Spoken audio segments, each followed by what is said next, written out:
Bab 91, Penangkapan Arif. Maryam duduk di kursi samping ranjang pesakitan di sebuah ruangan, di mana Juleha dirawat. Selang infus terpasang, alat pendeteksi jantung pun dipasangkan di tubuh Juleha. Terlambat sedikit mungkin nyawa wanita tua itu akan melayang. Maryam memegangi tangan Juleha, sesekali akan mencium punggungnya. Merasa bersalah karena tak dapat melindungi sang ibu dari orang-orang jahat seperti Arif. "Maafin Iam, Bu, Iam gak bisa jaga ibu dengan baik." Maryam terisak, tertunduk di samping tubuh Juleha menyesali semuanya. Bu RT pamit lebih dulu, setelah menerima amanat dari Maryam untuk mengunci rumahnya yang tidak sempat ia kunci karena terlalu panik dengan keadaan Juleha. Berkali-kali suara lirihnya terdengar menyebut Juleha. Malam begitu cepat datang menggantikan siang.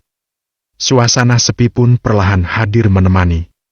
Bahkan, binatang malam sekelas jangkrik saja tak terdengar berbunyi. Maryam bangkit, pergi ke kamar mandi untuk berwudu. Menunaikan ibadah sholat maghrib, memohon kepada Sang Pencipta untuk memperpanjang umur ibunya. Maryam menggelar sajadah, menunaikan sholat di samping ranjang Juleha. Menengadahkan tangan, meminta kepada Sang Kuasa. Ia larut dalam kesedihan, duduk bersimpuh, berpasrah diri kepada Sang Maha Kuasa. Sementara di jalan, Yuen meminta Rian untuk mempercepat laju mobil mereka. Namun, tiba-tiba saja kemacetan terjadi di jalan yang sedang mereka lalui. "Rian, kenapa macet banget? Jalanan ini gak biasanya macet parah kayak gini," ucap Yuen dengan cemas. Rian membuka jendela, menanti kedatangan warga untuk bertanya tentang situasi di jalanan depan. "Maaf, Pak. Di depan ada apa, ya? Kok macet banget kayaknya?" tanya Yuen pada seorang laki-laki muda yang baru saja keluar dari kemacetan. "Itu, Pak, ada tabrakan." Dia menjawab kemudian pergi. "Putar arah," titah Yuen setelah mendengar pemuda tadi. Rian dengan cepat memutar kemudi berbalik meninggalkan jalan tadi. Padahal, itulah jalan tercepat menuju rumah sakit. Namun, berapa lama harus menunggu sampai kekacauan yang membuat macet itu terurai. Pintu ruangan terbuka, Yuen menatap sang istri yang duduk dengan kepala di ranjang. Melangkah menghampiri Maryam, membuka jaket dan memasangkannya kepada tubuh sang istri. Dia sempat memutuskan untuk pulang terlebih dahulu mengganti pakaian. "Mas." Maryam berhambur memeluk Yuen, menumpahkan tangis yang beberapa saat dia tahan. Hatinya merasa lega melihat sang suami sudah berada di sisi. Yuen mendekap erat kepala Maryam, menghujani ubun-ubunnya dengan ciuman. Ia biarkan sang istri menangis menumpahkan segala kesedihan. "Sabar. Kita doakan aja ibu mudah-mudahan lekas sembuh," ucap Yuen memperhatikan wajah Juleha yang pucat pasi. Ia mengernyit saat menemukan jejak merah di pipi wanita tua itu. Penasaran, Yuen melepas pelukan dan mendekati sang mertua. "Ini bekas jari. Siapa yang ngelakuin ini sama ibu, sayang?" tanya Yuen dengan hati getir dan perih.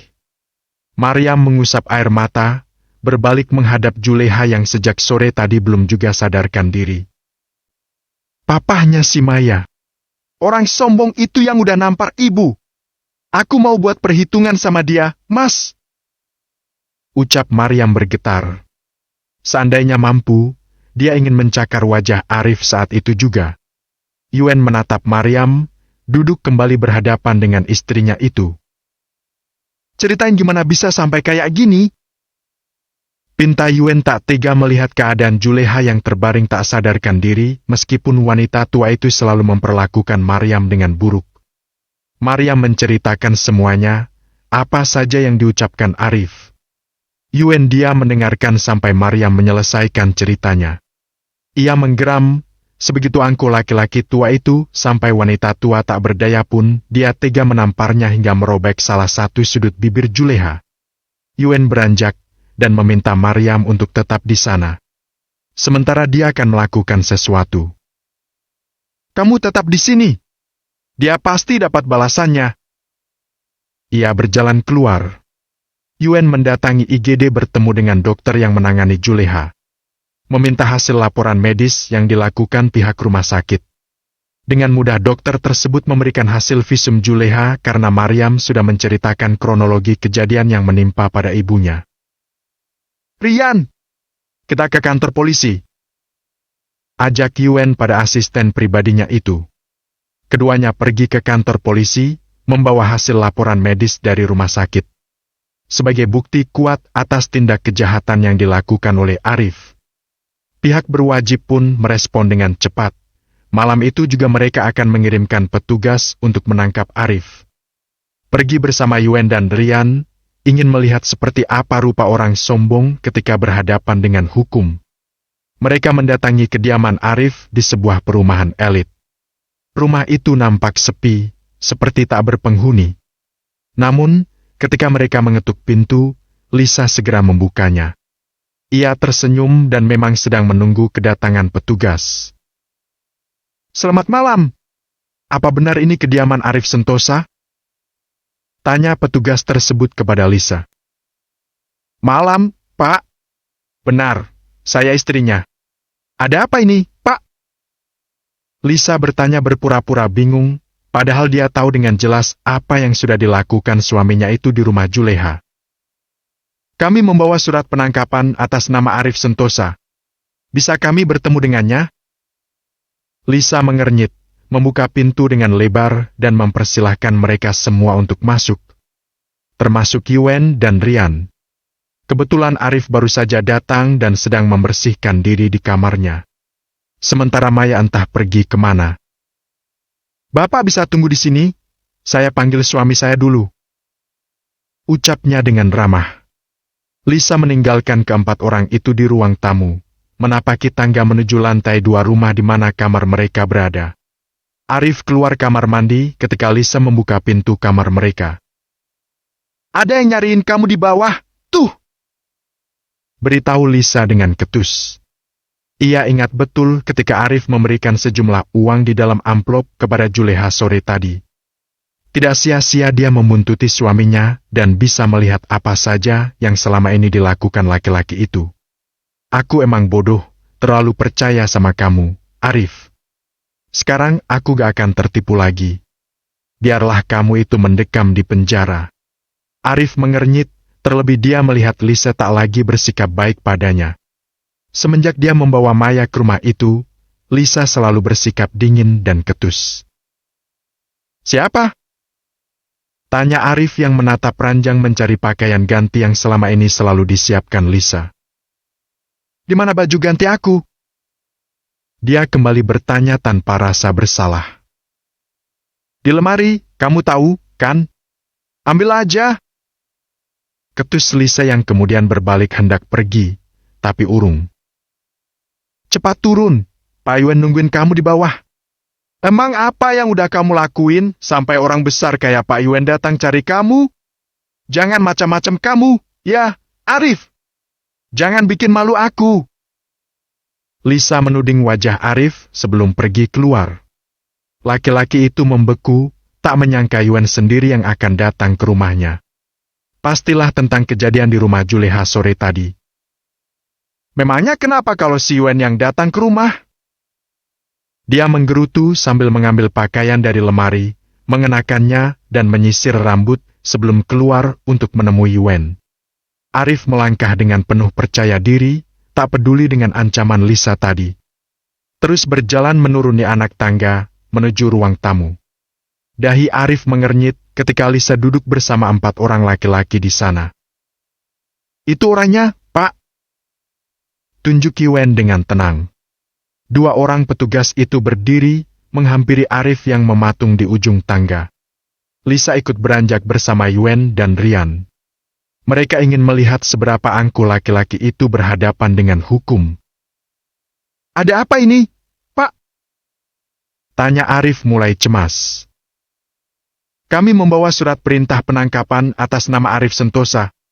Kami harap Bapak bisa bekerja sama dan ikut kami baik-baik.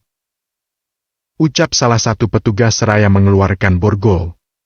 Hal tersebut membuat Arif bergetar, menatap gelisah pada Lisa yang tampak tak acuh padanya. "Sayang, ini ada apa sebenarnya?" tanya Arif mendekati Lisa yang membuang pandangan darinya. "Pak Arif, jangan berpura-pura lupa apa yang udah Pak Arif lakuin terhadap mertua saya. Bapak menindas istri dan mertua saya. Sekarang, mertua saya terbaring di rumah sakit gak sadarkan diri. Kalau sampai terjadi hal buruk padanya, aku gak akan maafin Pak Arif." Ucap Yuen mengingatkan Arif pada tindak kekerasan yang sudah dia lakukan terhadap Juleha. Laki-laki tua itu menganga, sungguh tak menyangka akan secepat itu. Dia menatap Lisa, berharap pembelaan darinya. "Bawa aja, Pak." Lisa berkata yakin dan tegas. "Lisa, aku suami kamu," ucap Arif tanpa tahu malu. "Aku gak sudi punya suami yang suka main tangan sama perempuan. Bawa aja, Pak," sengit Lisa yang sudah jengah terhadap Arif. "Mari, Pak."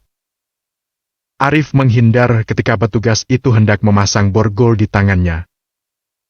"Dak, Pak Yuen, maafin saya, Pak. Saya nggak mau dipenjara, Pak. Tolong maafin saya." Dia merengek seperti anak kecil. Yuen hanya menggelengkan kepala dan berbalik pergi bersama Rian tanpa peduli pada rengekan Arif.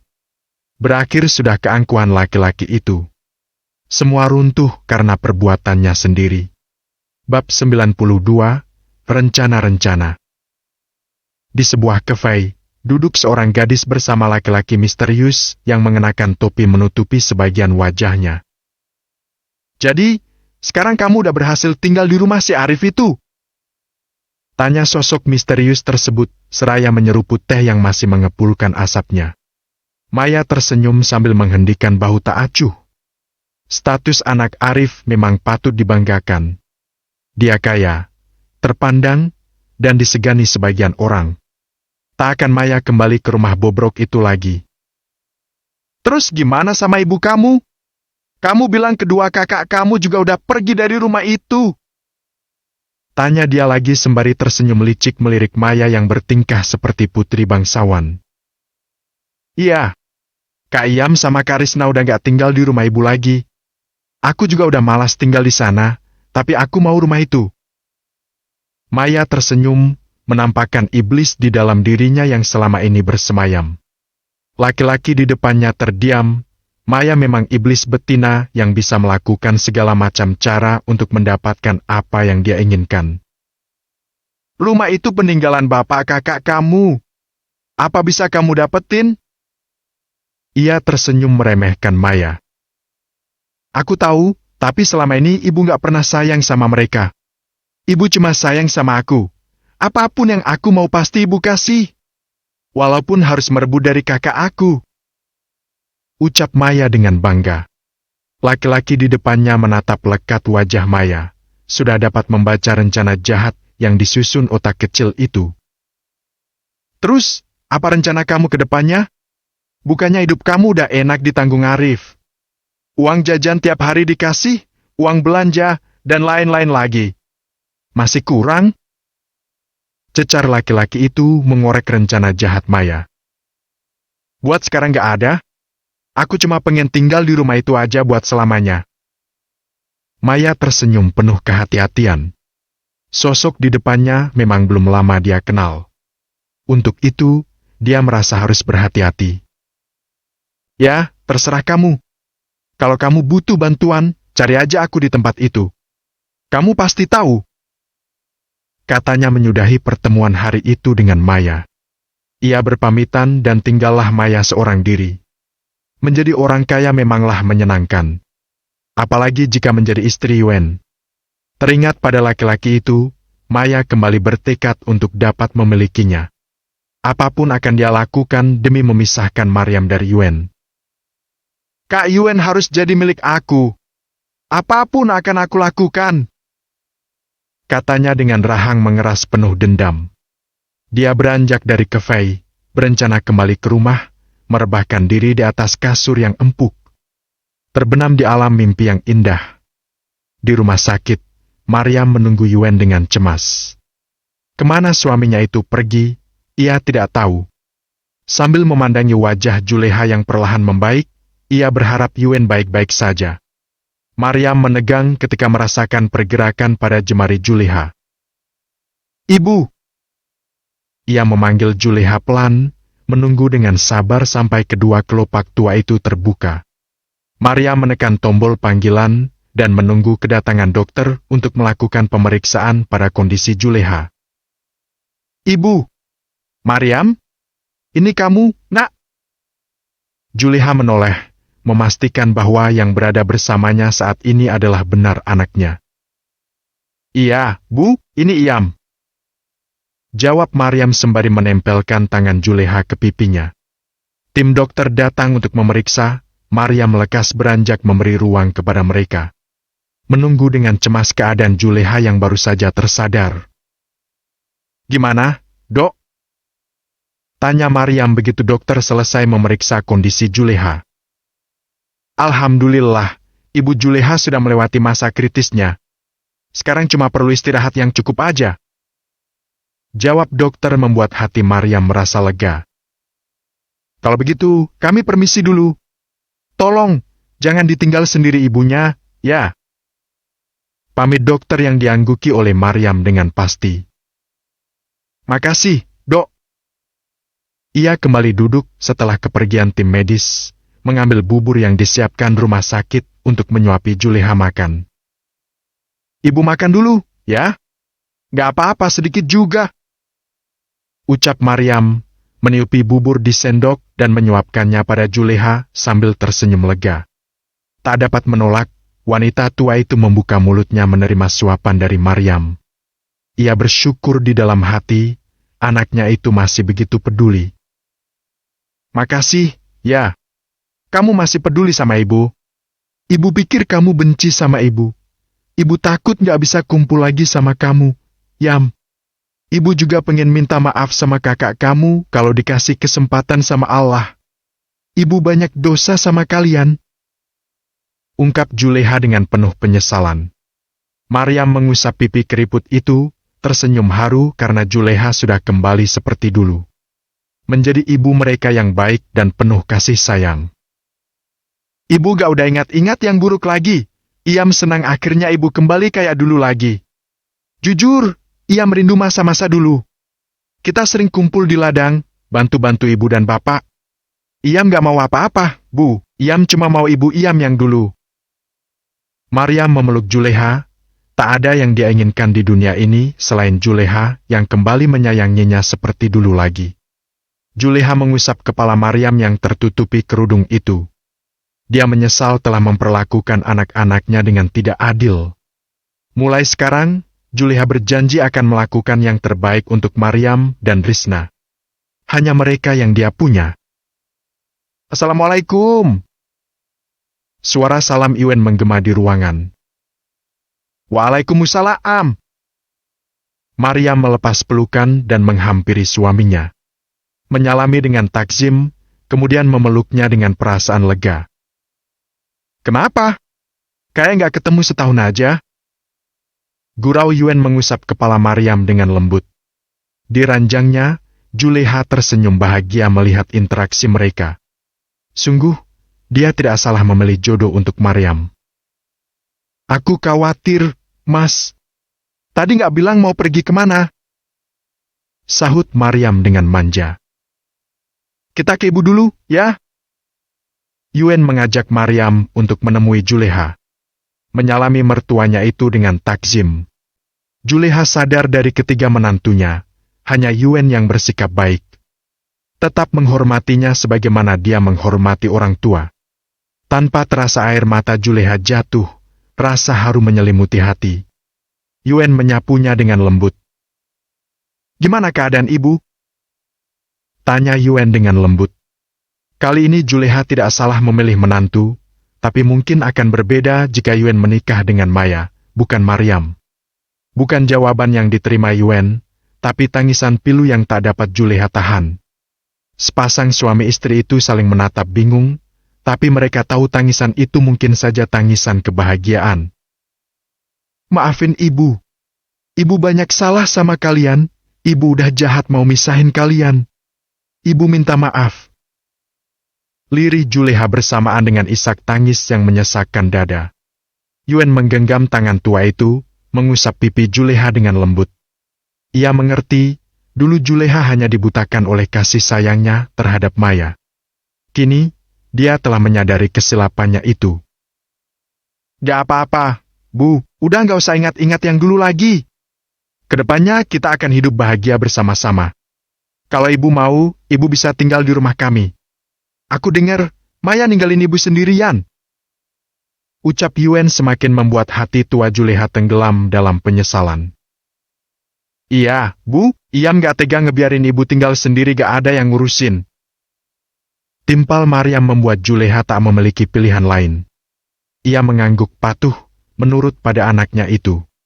Tidak masalah menambah anggota di rumah, nenek akan punya teman jika mereka semua berkumpul.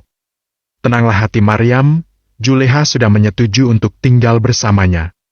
Untuk sementara, rumah itu akan disewakan kepada yang membutuhkan. Di tempat lain, Lisa sedang melakukan pembersihan di rumahnya. Memasukkan barang-barang Maya ke dalam koper, tak sudi lagi menampung anak liar itu di rumahnya. Kamu datang dari jalanan, dan harus kembali ke jalanan. Tinggal sana sama papa kamu di penjara.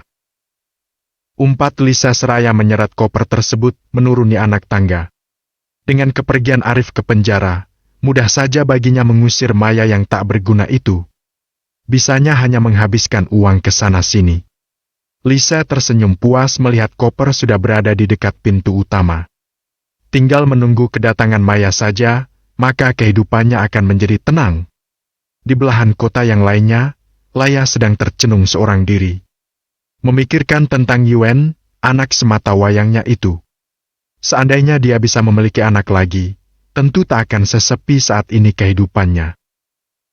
Semoga Maryam bisa bikin hati Yuen luluh. Aku udah gak mau tinggal di neraka ini lagi. Rasanya udah gak sanggup. Gumam Laya dengan lirih. Ia mengusap sudut mata yang berair, hatinya perih setiap kali mendengar suara lirih dari kamar sebelah. Dia adalah istri yang tak disentuh lagi. Bab 93, terusir. Seorang gadis berjalan dengan langkah ringan menyusuri halaman rumah yang begitu luas.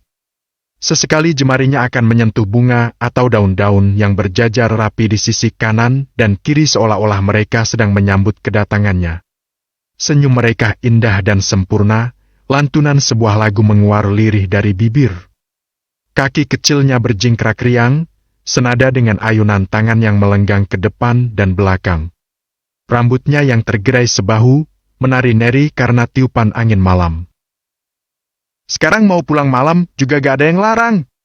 Aku mau di sini aja selamanya, dan gak mau balik lagi ke rumah jelek itu. Ia memberengut sebentar bersamaan dengan langkah yang terhenti. Lalu, kembali melenggang bak boneka yang tengah menari. Menapaki anak tangga, menuju teras dengan pilar-pilar kokoh dan tinggi. Pintu terbuka, seseorang muncul dengan seringai di bibir. Menghentikan langkah gadis yang mengenakan dres berwarna merah itu. Brak! Sesuatu melayang dan mendarat tepat di hadapannya. Ia termundur beberapa langkah dengan kedua bibir yang terbelah. Mata membulat sempurna, napas tercekat di tenggorokan. Beberapa saat saja ia kehilangan udara. Keceriaan seketika berganti dengan kemurkaan. Maya mendongak, kedua tangan mengepal kuat beserta rahang yang mengeras. Manik yang beberapa saat lalu memancarkan cahaya terang, kini redup dan berganti kilatan api amarah. Maksudnya apa ini? Kenapa kamu lempar koper aku keluar? Hardik Maya dengan suara lantang yang menantang langit malam. Perempuan paruh baya itu melangkah keluar dengan kedua tangan terlipat di perut. Senyum tersemat sinis, aura kebencian pun memancar begitu besar. Lonceng permusuhan tak lagi ditahan, menggaung sempurna di malam itu. Apa? Masa kamu gak ngerti? Sengitnya dengan ketus dan pandangan merendahkan. Matanya melirik pada benda cukup besar di lantai, menunjukkan status Maya di malam itu. Bibir gadis berambut sebau tersebut semakin lebar terbuka, mata terbuka nyaris menampakkan semua bola putihnya. "Kamu ngusir aku?" Ketus Maya menunjuk dadanya sendiri dengan perasaan tak percaya. Lisa menghendikan bahu, menatap bergantian pada Maya dan koper yang teronggok di lantai. "Gak! Kamu gak bisa ngusir aku dari sini. Ini rumah papa aku, otomatis jadi rumah aku juga. Yang harusnya pergi itu kamu, bukan aku. Dasar perempuan mandul!" Hardik Maya seraya menyeret koper hendak masuk ke dalam. Uraian tangan Lisa di perut terlepas. Kata-kata yang keluar dari bibir Maya sangatlah kasar dan tidak pantas untuk diucapkan. Dia tahu tak mampu mengandung, tapi mendengar kenyataan itu hatinya benar-benar terasa sakit. "Minggir!" Maya merangsek masuk, tapi sekuat tenaga Lisa mendorong tubuh itu hingga kembali termundur. Dia tidak akan mengalah malam itu. Plak! Sebuah tamparan begitu keras mendarat tepat di pipi kiri Maya. Gadis itu perlahan mendongak, tak percaya malam penuh keceriaan berganti dengan kesakitan. Plak! Sekali lagi Lisa melayangkan tamparan di pipi kanan Maya hingga wajah itu berpaling cukup keras ke samping. "Kenapa kamu nampar aku? Aku akan aduin kamu sama papa aku!" Teriak Maya dengan sangat lantang tak peduli lagi dengan rasa malu. "Minggir! Aku mau ketemu papa!" Sekali lagi Maya merangsek, tapi pertahan Lisa tak mudah dia terobos.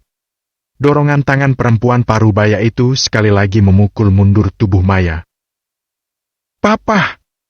Papa keluar! Pah! Papa lihat, aku diusir Mama Tiri! Pah!" Maya memanggil-manggil Arif berharap sosok tua itu akan segera muncul dan menjadi pembelanya. Namun, wajah Lisa dan senyum di bibirnya sama sekali tidak menunjukkan kekhawatiran. Ia memainkan alis ketika bertatapan dengan Maya. Beberapa saat menunggu, Arif tak kunjung muncul. Maya merasa gelisah, rasa takut mulai hadir menyelubungi hatinya. "Papa!" Sekali lagi dia memanggil. "Terus aja kamu panggil. Sampai kiamat juga dia nggak akan muncul," ucap Lisa ketus. "Udah, sebaiknya kamu pergi. Bawa sekalian barang-barang kamu yang jelek itu. Aku nggak sudi ada rongsokan di rumah aku." Lisa menendang koper Maya, menatap jijik padanya. Maya tidak terima, dia merangsek hendak memukul Lisa, tapi tangan wanita parubaya itu begitu cepat menghalau dan kembali mendorong Maya mundur. "Apa kamu nggak ngerti? Si tua bangka itu udah nggak ada di rumah ini. Kamu pikir semua ini punya dia? Rumah, mobil, uang, dan yang lainnya?" Lisa tertawa terbahak-bahak, menertawakan Maya yang bodoh. "Kalau bukan punya papa aku, terus punya kamu gitu? Cih! Perempuan malas yang bisanya cuma ngabisin uang aja, berani kamu ngaku-ngaku." Cibir Maya ketus dan sengit, padahal kedua pipinya masih terasa berdenyut nyeri bekas tamparan Lisa. "Semua ini emang punya aku. Tua bangka sombong itu cuma numpang hidup sama aku.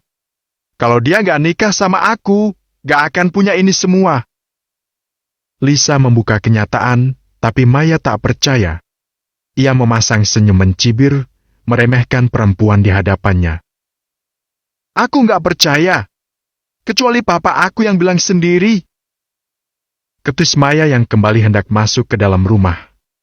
Suara derap langkah yang menggema dan mendekat, membuat Maya menghentikan niatnya menerobos masuk ke dalam. Ia tersenyum meremehkan, merasa telah menjadi pemenang. Arif pasti akan selalu berada di pihaknya. "Kamu lihat aja, siapa yang akan diusir dari rumah ini?" ucap Maya yang bersiap-siap untuk berakting. Langkah kaki itu semakin terdengar nyata, Maya berpura-pura menangis dan menyedihkan. Lisa yang melihat, menggelengkan kepala menahan tawa yang hampir saja meledak. Menatap konyol sosok Maya yang mulai merengek meminta pembelaan. Langkah itu terhenti tepat di pintu utama.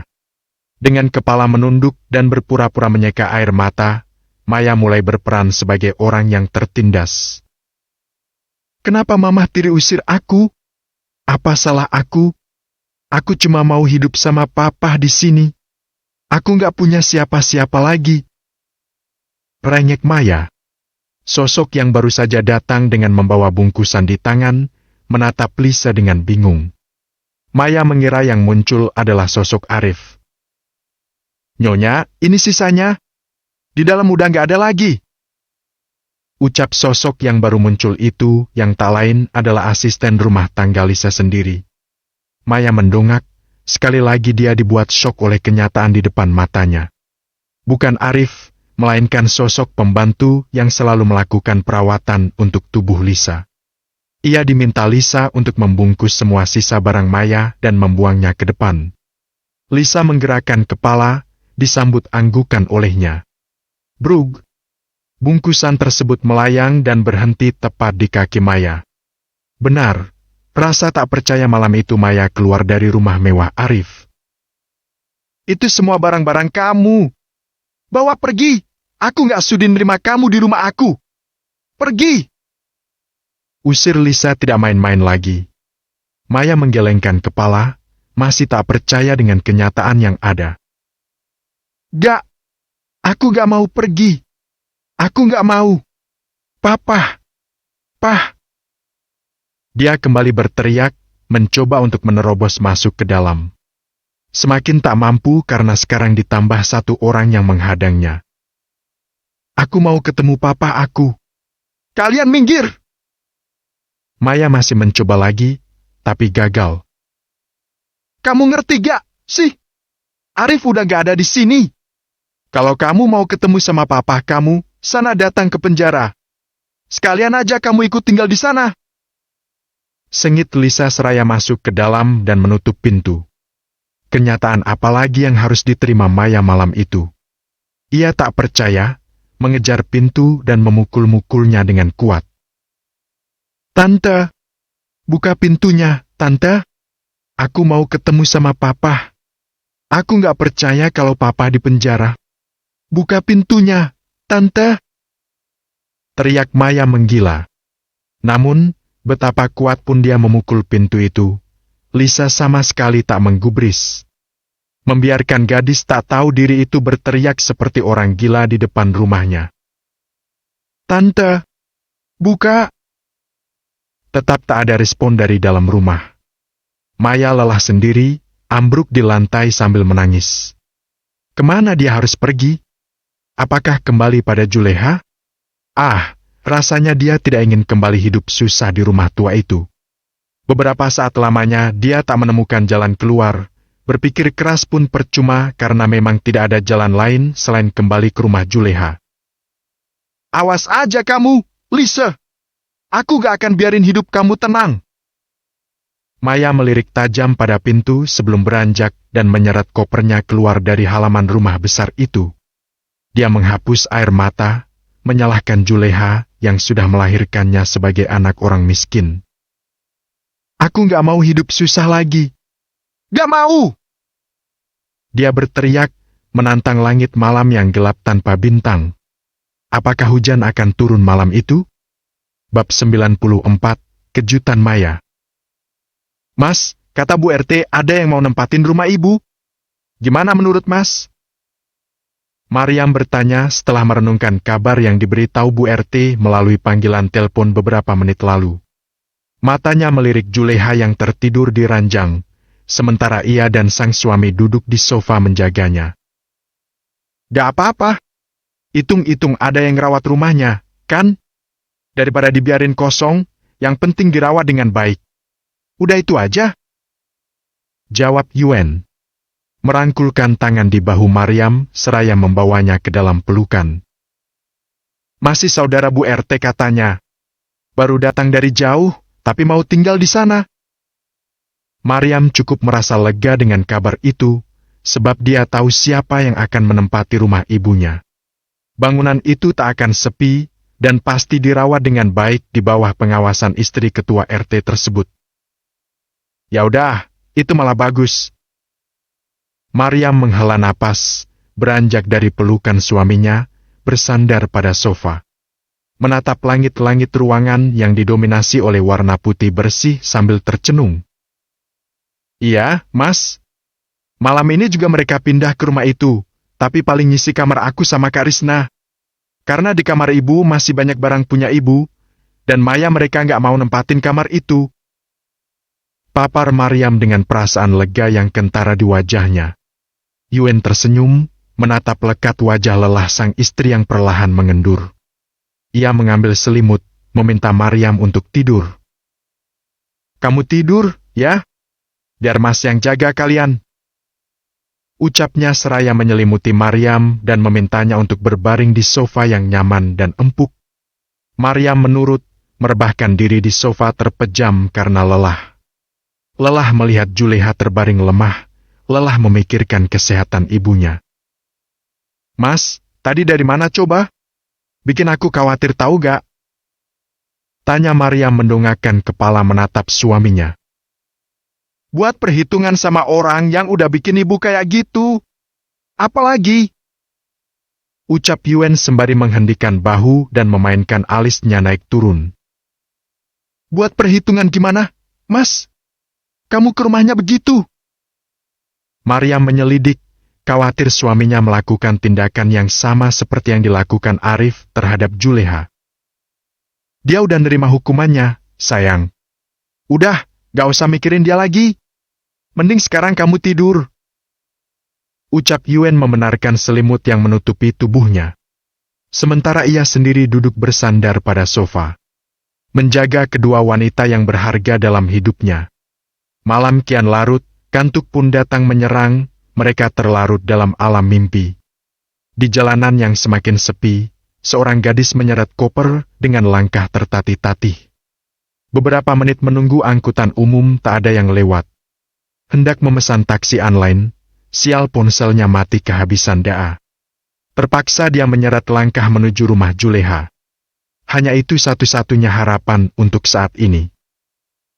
Capek banget. Maya mengusap peluh yang membasahi dahinya. Berhenti sejenak melepas lelah, hanya tinggal sebentar lagi maka akan segera tiba di rumah Juleha. Ibu pasti udah tidur.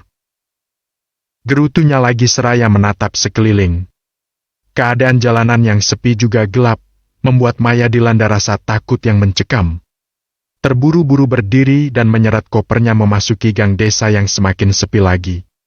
Bahkan, warga yang ronda pun tak terlihat. Lampu jalanan yang redup, serta sepai angin malam yang berhembus, membuat bulu kuduk Maya berdiri.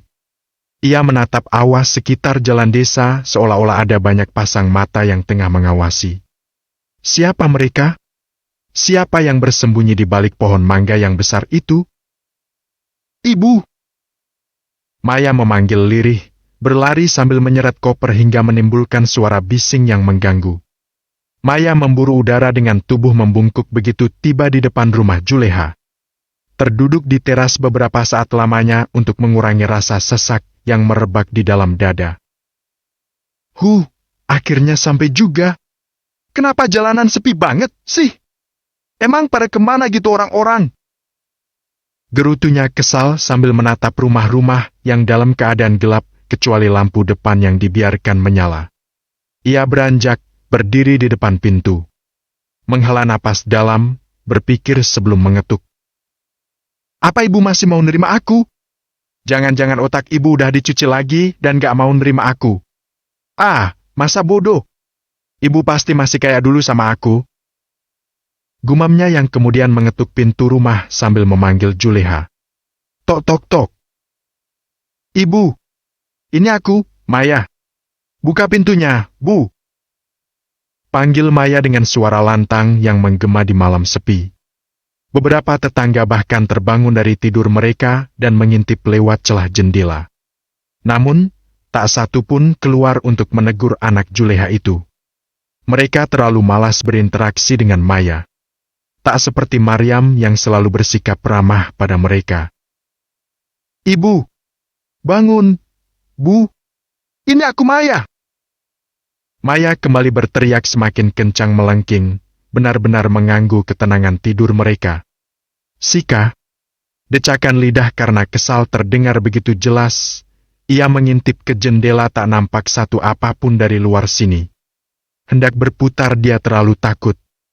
Jadilah menunggu di depan, sesekali mengetuk pintu berharap Juleha akan segera membukanya. Kemana sih, Ibu? Kok gak bukain pintunya? Awas aja nanti kalau bangun, aku mau suruh dia masak air buat aku mandi. Kecamnya penuh tekad. Tak henti bibirnya menggerutu tatkala binatang malam datang mengganggu. Menggerayangi kulit Maya, menggigit sana-sini. Belum lagi mengiang di telinga, membuatnya merasa tak nyaman. Maya bangkit, kembali mengetuk dengan lebih keras. Memanggil Juleha sedikit kencang, sampai-sampai beberapa tetangga ikut terbangun lagi. Mereka berniat menegur Maya, tapi urung ketika melihat pintu rumah Juleha yang terbuka. Maya bergegas menarik kopernya begitu pintu terbuka. Menyeret langkah masuk sambil menyenggol sosok di ambang pintu yang membukakannya. Maya masuk begitu saja tanpa melihat siapa yang berdiri itu. Duduk di sofa seperti nyonya besar di gedungan. Lama banget sih, buka pintu doang juga. Masakin air, Bu, aku mau mandi, gerah banget. Lengket semua badan aku abis jalan jauh ke sini. Cepetan, ya. Titah Maya tanpa melihat sosok yang masih berdiri di ambang pintu. Ia sibuk mengeluarkan ponsel dan melakukan pengisian data. Berbaring di sofa tanpa tahu malu. Bu, kok masih berdiri di sana aja sih? Cepetan masak air. Bentak Maya sedikit melirik ke arah pintu. Siapa kamu? Datang-datang marah-marah gak jelas. Nyuruh ini itu udah kayak tuan rumah aja. Gerutu orang tersebut sambil melipat kedua tangan di dada. Tatapan matanya tajam, tak suka dengan kedatangan Maya yang tiba-tiba sambil marah-marah. Suara asing di telinga Maya membuatnya tertegun. Menghentikan gerakan jarinya yang sedang menggulir layar ponsel kemudian menoleh ke belakang. Siapa kamu? Kenapa ada di rumah aku? Maya terlonjak dari sofa, kedua matanya melebar sempurna. Terkejut dengan kehadiran sosok asing di rumah Juleha. Kenapa? Aku sewa rumah ini. Kenapa? Kamu datang-datang aku ngaku rumah ini punya kamu. Emangnya aku nggak tahu siapa yang punya rumah ini, hah? Bentak orang tersebut tak kalah sengit. Maya ternganga, mengedip-ngedipkan mata mencoba mencerna keadaan. Sewa? Siapa yang udah nyewain rumah ini sama kamu? Maya tidak terima, seharusnya Juleha ada di rumah dan menunggunya. Siapa? Ya, Mak lihat sendiri yang nyewain. Sekarang dia udah nggak tinggal di sini, tapi tinggal di rumah anaknya. Ngapain kamu ke sini? Wanita muda itu menatap jengah pada Maya. Maya berjalan mendekat, menatap tak percaya pada ucapan wanita muda di hadapannya itu. Di rumah anaknya? Siapa? Dia bertanya, padahal tahu siapa yang sudah menjawab Juleha. Pasti Kak Iam yang udah bawa ibu. Sialan. Siapa lagi kalau bukan Maryam? Kasihan Mak Leha kamu tinggal sendiri di sini, gak ada yang ngurusin. Kamu itu emang tega, ya, sama orang tua sendiri. Ia menuding Maya kejam. Sungguh pukulan telak bagi Maya hingga membuat lidahnya keluh tak mampu berkata-kata. Pergi kamu dari sini. Aku gak sudi nampung orang sombong kayak kamu. Usir wanita muda itu seraya mendorong Maya keluar rumah. Lalu, menyeret koper wanita itu dan melemparnya keluar. Brak! Pintu ditutup dengan kencang hingga membuat tubuh Maya terlonjak kaget. Kurang ajar! Dia memekik tidak menerima. Bab 95, Ibu Leia? Esholatu wassalamu alaik, ya imam al-mujahidin, ya Rasulallah. Lantunan sholawat tarhim menggema di subuh hari, sahutan koko ayam berselang-seling terdengar. Jiwa-jiwa yang hanyut di alam mimpi kembali tertarik ke alam kesadaran. Bangkit dan melangkah pergi menunaikan kewajiban. Suara gemericik air, perkakas yang beradu, juga mesin cuci yang menderu menjadi nyanyian pengantar di subuh hari. Namun, tidak untuknya.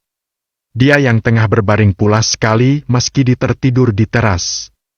Matanya semakin merapat, selimut naik pangkat, seluruh tubuh ditutup tanpa celah. Enggan mendengar gema panggilan Tuhannya. Astagfirullahaladzim!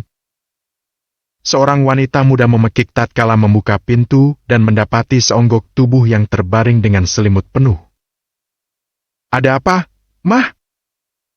Menyusul suara seorang laki-laki beserta derap langkah yang mendekat. Itu, Pak. Coba lihat, siapa yang tidur di teras? Wanita muda itu menunjuk ke lantai, di mana seseorang terbaring dengan lelap. Ia menyingkir dari jalan, memberi ruang kepada suaminya untuk dapat melihat sosok tersebut. Hantu ataukah manusia? Dengan posisi berjongkok, sang kepala keluarga itu menarik selimut yang menutupi wajahnya. Mah, bukannya itu anak Mak Leha? Ia berdiri menunjukkannya kepada sang istri. Astagfirullah, Maya! Iya, Pak. Dia si Maya, anaknya Mak Leha. Ngapain coba tidur di sini? Ucapnya dengan nada jengah tak menduga. Ya udah, biarin aja sampai bangun sendiri. Dia yang mau, kan? Kita juga nggak kenal sama dia, cuma dari cerita-cerita aja sama lihat fotonya doang. Ucap sang suami seraya merangkul istrinya untuk masuk ke dalam rumah kembali. Beberapa warga laki-laki melintas di depan rumah Juleha sambil berbincang hendak ke musola. Di antara mereka ada pula anak kecil dengan setelan kokonya. Subuh di desa, dengan suasana sejuk dan asri, ditambah kabut tipis menyelubungi, rasa dingin menembus sampai ke tulang sumsum. Di langit, perlahan muncul warna jingga yang menyebar sedikit demi sedikit menghampar di seluruh alam. Semua orang sudah memulai aktivitas mereka, kecuali dia yang masih bergelung di dalam selimut. Astagfirullah, Maya! Pekik Bu RT ketika mengunjungi saudaranya di rumah Juleha. Maya menggeliat, tapi kelopak mata tak jua terbuka. Tetap pulas dan larut di alam mimpi sendiri. Maya! Bangun! Maya! Udah siang begini masih molor aja kamu. Gak malu dilihatin orang lewat. Bentak Bu RT sambil mengguncang tubuh Maya agar segera terbangun. Bentar lagi, Bu! Maya bergumam menyingkirkan tangan yang menggoyangkan tubuhnya. Mengira itu adalah Juleha. Bu RT berkacak pinggang, menggelengkan kepala sambil berucap istighfar. Astagfirullahaladzim! Maya, Maya, bisa-bisanya kamu tidur di teras, ya? Ia mendesah, kembali mencoba membangunkan Maya karena langit sudah berubah terang. Susah, Teh, dibanguninnya. Memang dasar kebluk tidurnya. Ucap suara yang datang dari dalam rumah merasa jengkel dengan kelakuan Maya. Dia yang semalam bikin ribut, ya, Neng? Tanya Bu RT pada adik sepupunya seraya duduk di kursi teras, menunggu Maya bangun dari alam mimpinya. Iya, Teh. Bah, mana tengah malam, mana dia berisik banget. Coba aja semalam dia nggak songong, aku biarin tidur di dalam. Semalam aku usir dia, tapi gak nyangka malah tidur di teras. Beritahu wanita muda itu sambil menggelengkan kepala. Ya udah, biarin aja bangun sendiri. Final, mereka menyerah membangunkan Maya. Tapi gak enak sama tetangga yang lewat. Nanti mereka ngomong yang gak-gak lagi. Ia terlihat cemas. Sebagai seseorang yang menyewa rumah tersebut merasa tak enak tidak mengizinkan Maya untuk menginap di dalam barang satu malam saja. Udahlah, gak usah dipikirin. Lagian salah si Maya juga. Udah berhari-hari gak pulang, sekarang ujug-ujug datang aja. Bu RT menghela napas, mengibaskan tangan tak acuh. Keduanya masuk ke dalam rumah, tak lagi menghiraukan keberadaan Maya. Oh ya? Nanti siang atau sore Neng Mariam katanya mau datang ke sini. Mau nengok. Beritahu Bu RT pada saudaranya itu. Ia pun menunggu kedatangan Mariam, ingin berbicara secara langsung tentang sewa-menyewa tempat tersebut. Di rumah sakit, Juleha terbangun dengan kondisi yang jauh lebih baik. Ia tersenyum melihat Maryam yang membawakan bubur untuknya. "Makan dulu, Bu. Bentar lagi kita pulang. Ibu udah boleh dirawat di rumah." Ucap Maryam seraya duduk di tepi ranjang membantu Juleha untuk duduk dan makan. "Bu, rumah ibu ada yang mau nempatin. Gak apa-apa, kan? Adik sepupunya Bu RT." Beritahu Maryam kepada Juleha. Berhubung akan tinggal di rumah Yuen bersama Maryam, Juleha mengangguk setuju. Tidak masalah baginya, toh, Maya juga sudah tidak tinggal di rumah itu. "Permisi!" Dokter dan 2 orang suster datang untuk memeriksa. Maryam beranjak memberi ruang kepada mereka. "Udah bagus, ya. Ibu udah boleh pulang, tapi tetap dijaga kesehatannya. Jangan banyak pikiran, jangan stres." Dokter memberitahu dengan ramah. "Makasih, Dok." Juleha mengangguk patuh. Bagaimana tidak banyak pikiran? Hidup sendiri jauh dari anak-anak. Anak yang paling dia sayang saja pergi meninggalkannya. Tak ingin merawat, tak ingin direpotkan olehnya yang semakin tua. Maryam bersiap-siap untuk pulang, pergi ke bagian administrasi untuk melunasi semua pembayaran. Juleha menatap sekeliling sesaat setelah turun dari mobil, menatap takjub pada bangunan megah yang akan menjadi tempat tinggalnya mulai sekarang. Maryam mendekat, merangkul bau Juleha dengan lembut. "Apa ibu diterima di rumah besar ini, Nak? Gimana kalau orang-orang di dalamnya gak nerima ibu?" Sederet pertanyaan itu menjelaskan kekhawatiran di dalam hati Juleha. Selama ini, dia dikenal sebagai orang terkaya di desa. Setelah berada di depan rumah Yuen, Juleha merasa kecil. "Insya Allah ayah sama nenek bisa nerima ibu di sini. Nenek pasti senang karena sekarang punya teman di rumah." Jawab Yuen seraya menutup pintu mobil dan mendekati mereka. Ia juga tak segan memapah Juleha menapak teras rumahnya yang berpilar tinggi nan kokoh. Diapit anak dan menantu, menjadikan hati kecil Juleha bertabur kebahagiaan. Maryam benar-benar beruntung mendapatkan suami seperti Yuen. "Assalamualaikum." Yuen membuka pintu setelah mengucapkan salam. "Waalaikumsalam." Nenek menyambut dengan senyuman, dahi tuanya mengernyit melihat sosok Juleha yang datang bersama mereka. "Nek!" Mereka menyalami wanita tua itu. "Ini ibu mertua aku, mulai hari ini akan tinggal di sini." Beritahu Yuen kepada neneknya. "Oh." Nenek tertawa canggung, melirik Yuen dan Maryam yang terlihat benar-benar tulus terhadap Juleha. Padahal mereka tahu seperti apa perlakuan wanita itu terhadap Maryam. "Ya, alhamdulillah kalau gitu. Nenek jadi punya teman di rumah. Ayo, besan, kita masuk." Ajak nenek dengan ramah menyambut kedatangan ibu Maryam itu. Juleha melirik anaknya, anggukan kepala sebagai jawaban untuk Juleha ikut bersama nenek.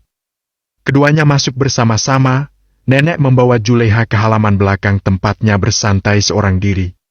Atau akan ditemani Cakra saat akhir pekan. "Makasih, ya, Mas. Udah nerima ibu di rumah ini." Ucap Maryam menatap tulus pada suaminya. Yuen menghela napas, menghadap pada istrinya. "Gak usah bilang begitu. Ibu kamu juga ibu aku." Ucap Yuen sambil memeluk Maryam. "Men, kalau ibu Lea, gimana? Apa dia juga ibu aku?" Yuen tertegun, mendengar nama Lea disebut hilang sudah moodnya. "Mas mau berangkat ke kantor dulu, ya?" Maryam mengangguk, menyalami suaminya tanpa ingin memperpanjang bahasan tentang Lea. Pelan-pelan saja, sebongkah batu pun akan hancur hanya dengan tetesan air yang dilakukan secara perlahan. Bab 96. Ancaman. "Astagfirullahaladzim. Kamu masih belum bangun juga, Maya? La ilaha illallah." Pekik wanita muda yang tengah mengisi rumah Juleha. Ia menengadah menatap matahari yang sudah naik sepenggalan. Bahkan, sinarnya sudah menerangi teras rumah Juleha. Akan tetapi, Maya masih mendengkur di dalam selimut. Belum bangun atau tak ingin bangun sebenarnya? Berisik! Aku mau tidur.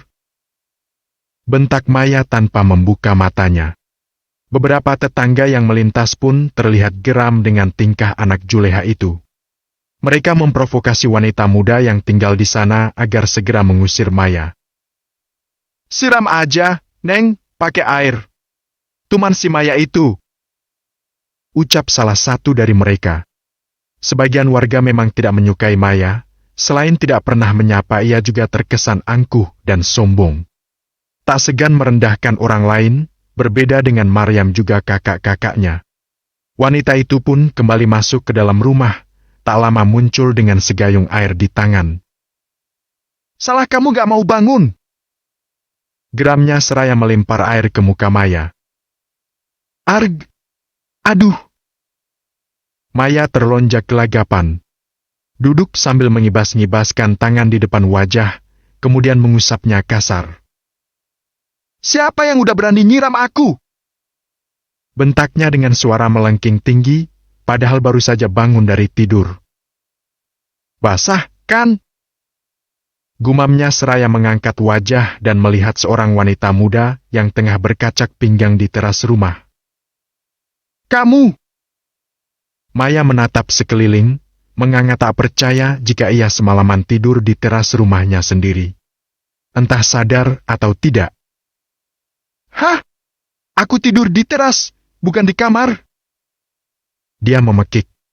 Suara tawa menyapa indera pendengarannya, mengalihkan pandangan mata Maya pada sekelompok warga yang tengah berkerumunan di jalan depan rumah Juleha. Kalian ngetawain aku, hah? Matanya melotot merah, seolah-olah hendak mencabik-cabik mereka. Gak usah marah-marah di sini. Pergi kamu! Semalam aku usir kamu dari sini, kenapa tidur di teras, hah?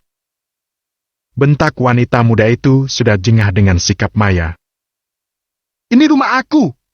Ngapain kamu usir aku dari sini? Maya tidak terima, dia mencebik seraya mengeringkan rambutnya yang basah dengan handuk kecil. Hah, Maya? Salah kamu sendiri, kenapa ninggalin Mak Leha sendirian di rumah? Mak Leha udah dibawa Maryam ke rumah suaminya, makanya rumah ini disewakan sama orang. Salah seorang warga tak kalah sengit darinya. Iya, dasar anak gak tahu diuntung. Percuma aja Mak Leha rawat kamu. Kalau udah besar kayak gini kamu yang ngelunjak, gak mau rawat ibu sendiri. Cibir yang lain semakin membuat Maya ternganga tak percaya. Udahlah, Maya. Gak udah maksa, si Neng itu udah bayar sewa, loh. Kamu mau ganti rugi 2 kali lipatnya? Ha! Maya meneguk saliva, dia memang punya uang, tapi sudah habis kemarin. Arif pun tak dapat diandalkan, tidak berguna sama sekali. Tanpa berkata-kata wanita muda itu menarik koper Maya dan melemparnya ke halaman. Secara kejam mengusir Maya dari rumah ibunya sendiri. Hah? Kenapa kamu lempar koper aku? Hah? Maya berdiri, tidak terima dengan apa yang dilakukan olehnya. Kenapa? Kamu udah bikin warga di sini gak nyaman, Maya. Aku yang masih baru aja di sini gak suka sama kamu, apalagi semua tetangga kamu. Yang aku tahu Mak Leha itu orang baik, cuma gak nyangka aja punya anak kayak kamu. Pergi kamu! Usirnya seraya mendorong tubuh Maya keluar dari teras. Hah? Aku gak mau! Tolak Maya sambil memberontak. Mau gak mau, kamu gak diterima di rumah ini lagi. Ucap wanita muda itu seraya masuk ke dalam dan mengunci pintunya. Kurang ajar! Maya kembali ke teras, menggedor pintu rumah itu dengan keras. Buka! Ini rumah aku! Maya berteriak selayaknya orang yang tidak waras. Beberapa saat lamanya dia tak berhenti membuat keributan, sampai sebuah tangan mencekal pergelangannya dan menariknya keluar dari teras. Kemudian, menghempaskan tubuh Maya begitu saja. Kurang ajar! Aku gak terima diginiin! Maya menjerit, merasa malu sekaligus marah karena diperlukan tak baik oleh semua orang. Jangan bikin ribut di sini, Maya. Kamu gak dengar rumah ini udah disewain sama orang. Kamu gak usah nyolot kayak gitu. Bukannya kamu udah tinggal di rumah bapak kamu yang kayak itu? Kenapa malah balik lagi ke sini? Ujar Bu RT yang datang cepat atas laporan warga tentang Maya.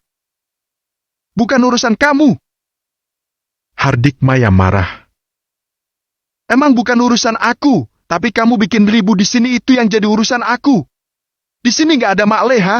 Kalau kamu mau ketemu sama ibu kamu datang aja ke rumah kakak kamu sana. Usir Bu RT tanpa segan, menatap tajam pada Maya yang selama ini selalu merendahkan warga kampung di sana. Bu RT ngusir aku? Kenapa? Ini rumah ibu aku. Bu, orang itu cuma nyewa, bukan beli. Ucap Maya tak mau kalah. Bu RT menggelengkan kepala, tak habis pikir dengan sikap Maya yang seperti anak kecil. Hah, Maya? Katanya kamu tinggal di rumah gedongan, punya mobil, punya semuanya. Kenapa balik lagi ke sini? Apa kamu udah diusir dari sana? Hah? Makanya kamu mau tinggal di sini lagi. Gak tahu malu. Cibir salah satu dari tetangga diikuti tawa yang menggelegak. Mereka melengos pergi setelah berhasil mengolok-olok Maya sampai wajahnya memerah. Kurang ajar. Lihat aja kalian, aku gak terima diginiin. Maya membatin, menatap geram 3 orang wanita parubaya yang berjalan semakin menjauh dari rumahnya. Bu RT memperhatikan dari teras rumah. Maya mendongak, menatap tajam wajah wanita parubaya itu sebelum menyeret koper dan pergi meninggalkan desa dengan membawa perasaan malu yang luar biasa. Dasar orang-orang gak guna. Berani-beraninya ngusir aku dari rumah sendiri. Emangnya nyewa kenapa? Dia cuma sewa. Ibu aku yang punya rumah itu. Ngapain aku diusir dari sana coba? Gerutu Maya sepanjang menyusuri jalan desa menuju jalan besar. Entah kemana dia akan pergi. Tidak ada tempat tujuan yang bisa dia datangi. Satu-satunya keluarga adalah Arif, dan dia pun sekarang tinggal di penjara. Sebuah mobil melintas, menghentikan langkah Maya dan menatap penasaran siapa yang mengendarai mobil tersebut. Itu kayaknya mobil Kak Iwan. Ngapain dia datang ke sini? Penasaran, Maya kembali berbalik ingin tahu apa yang akan dilakukan Iwan di desa itu. Ia bersembunyi di balik sebuah tembok gang, mengintip siapa yang akan keluar dari mobil tersebut. Bu RT berdiri dengan senyum ramah menyambut kedatangannya. Mata Maya membulat sempurna, napas tercekat di tenggorokan. Melihat sosok tak asing yang baru saja keluar dari dalam mobil tersebut. Kak Yam? Jadi, dia yang ada di dalam mobil itu? Dia memekik lirih, menatap iri pada Maryam yang kehidupannya telah berubah drastis sejak menikah dengan Yuen. Jadi, kamu yang udah nyewain rumah ibu ke orang lain, Maryam? Lihat aja, aku gak akan tinggal diam. Maya berbalik dan pergi dari sana, menyusun rencana untuk membalas Maryam. Sementara itu, Maryam menghampiri Bu RT yang segera membawanya masuk ke dalam rumah untuk bertemu dengan orang yang menyewa rumah tersebut. Mereka berbincang ringan saja. Maryam juga tidak memberi harga sewa yang mahal kepadanya. Dia hanya ingin rumah itu dirawat dengan baik dan semua perabot boleh digunakan. Hal tersebut tentu saja membuat sepupu Bu RT senang. Mereka membuat kesempatan hari itu juga. Bab 97, Keributan. Teh Maryam ini beda, ya, sama yang tadi. Baik dan ramah, kalau yang tadi itu songong. Ucap sepupu Bu RT itu dengan ketus ketika membicarakan perihal Maya. Maryam tertegun mendengarnya, belum mengerti kemana arah pembicaraan wanita muda itu. Maksudnya gimana? Tanyanya dengan dahi mengerut. Itu, loh, Neng Maryam si Maya. Datang marah-marah gak jelas di sini. Jawab Bu RT mewakili sepupunya. Kerutan di dahi Maryam bertambah dalam, menatap dua wanita berbeda usia di depannya itu dengan saksama. Tadi Maya datang ke sini. Mau ngapain? Maryam bertanya bingung, sebab sudah beberapa hari lamanya gadis itu tidak pulang. Iya, bawa koper gede. Kayaknya diusir dari rumah bapaknya. Bu RT menganggukkan kepala meyakinkan Maryam. Diusir? Ia teringat pada seseorang yang menyeret koper tadi di jalan. Oleh karena tidak memperhatikan, dia tak tahu bahwa itu adalah adik tirinya, Maya. Dia nyariin ibu apa gimana? Maryam kembali bertanya. Enggak, cuma mau marah-marah aja. Kayaknya mau pindah lagi ke rumah ini. Ucap Bu RT dengan pasti. Jika tidak, tak akan Maya membawa koper sebesar itu. Pindah ke sini lagi. Maryam tak habis pikir. Maya selalu membanggakan ayahnya saja setiap kali mereka berdebat. Maryam menghela napas, biarlah dia tak ingin membahas soal Maya. Ya udah, nggak apa-apa, Bu, saya permisi dulu, udah siang. Mau ke toko. Pamit Maryam seraya beranjak pergi dari rumah Juleha menuju toko tempatnya bekerja. Dengan diantar oleh seorang supir menggunakan mobil milik Yuen, ia berhenti di kejauhan agar tidak mencolok. Sebagai seorang kasir, tak akan dia turun naik mobil mewah. Ia bergabung dengan yang lain menjalankan tugasnya sebagai karyawan di toko tersebut. Di bawah pengawasan sang manajer langsung yang akan melapor pada Yuen jika terjadi sesuatu. Maryam! Kau tegur sang manajer ketika melihat Maryam kembali ke dalam gudang membawa sapu untuk menyimpannya. Ya, Pak. Maryam menoleh, menatap seperti biasa. Tidak seperti seorang istri bos pada karyawan. Dia masih Maryam yang dulu, bawahannya. Gak apa-apa. Jangan capek-capek. Katanya seraya melengos pergi ke dalam ruangan. Maryam mengangkat alis, bingung dengan sikap atasannya yang agak lain hari itu. Maksudnya apa? Tiap hari juga begini. Maryam menghendikkan bahu, melanjutkan pekerjaannya. Sementara manajer di dalam ruangan, merutuki diri sendiri. Salah tingkah karena tugas dari Yuen yang terlihat ringan, tapi nyatanya berat. Dia harus menghormati Maryam sekaligus menyembunyikan diri sebagai mata-mata suaminya itu. Ah, kenapa salah tingkah begini, sih? Mudah-mudahan Maryam gak salah paham. Dia gak tahu aku ini mata-mata suaminya. Istri bos di toko ini emang beda dari yang lain. Tetap sederhana dan gak sombong kayak kebanyakan orang. Gumamnya pusing sendiri. Ia duduk di kursi, memijit pelipisnya yang berdenyut. Ia lantas menyibukkan diri dengan pekerjaan, mencoba hanyut untuk melupakan kepenatan menjadi seorang mata-mata. Sampai suara bising terdengar hingga ke ruangannya. Ia tetap diam karena semua karyawan pasti bisa menyelesaikannya dengan baik. Saya mau uang saya kembali karena pelayanan di toko ini sangat buruk.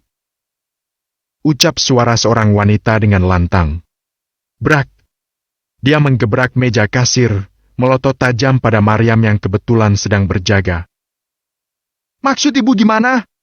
Anak ibu baru aja beli permen ini di sini, terus sekarang udah dikupas. Mau minta uang kembali?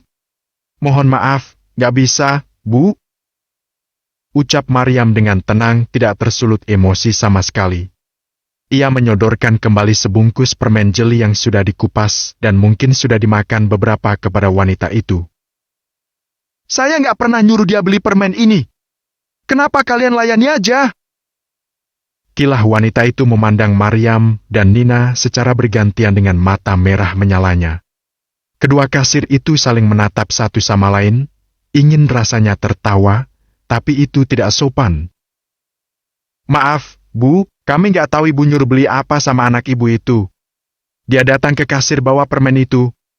Tugas kami cuma melayani pembeli. Jawab Maryam lagi tetap dengan tenang. Harusnya kalian tanya dulu dia benar beli ini. Orang saya nyuruh beli tepung, kenapa malah jadi permen? Ucapnya jengkel. Maryam menggelengkan kepala, menatap seorang bocah kecil yang bersembunyi takut-takut di belakang ibunya. Tak dapat dipungkiri ia merasa iba terhadap anak itu. Maryam keluar meja kasir, mendekatinya. Lalu, berjongkok di hadapan anak kecil itu. Ibu nyuruh kamu beli tepung? Tanya Maryam disambut anggukan kepala olehnya. Terus kenapa malah beli permen? Maryam menatapnya, seketika wajah itu menunduk dalam-dalam. Sementara wanita galak tadi menatap jengah pada anaknya. Kamu mau banget, ya, permen ini? Sekali lagi, anak kecil itu mengangguk tanpa berkata-kata. Ya udah, biar ini dibeliin sama kakak. Sekarang kamu ambil apa yang disuruh ibu kamu, ya? Tahu, kan? Maryam mengusap kepala anak itu dengan lembut. Ia mengangguk dan segera pergi ke rak tepung untuk mengambilnya. Maryam beranjak kembali ke meja kasir sambil tersenyum. Ibu gak usah marahin anak ibu itu, ya. Dia cuma mau permen, biar saya yang bayar permen ini. Ucap Maryam pada wanita tersebut. Wajah keras itu perlahan mengendur, tak menduga akan mendapat perlakuan baik dari seorang penjaga kasir. Emosi karena kesalahan anaknya sendiri hingga tak dapat berpikir dengan baik.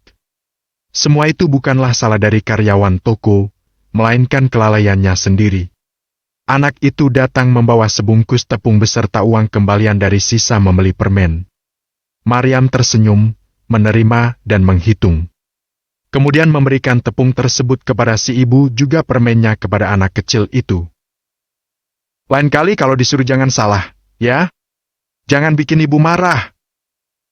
Nasihat Maryam sembari mengusap kepala anak kecil itu dengan lembut. Sifat keibuannya membuat Nina menatap kagum sekaligus haru kepada sahabatnya itu. Sang manajer bahkan merekam adegan itu.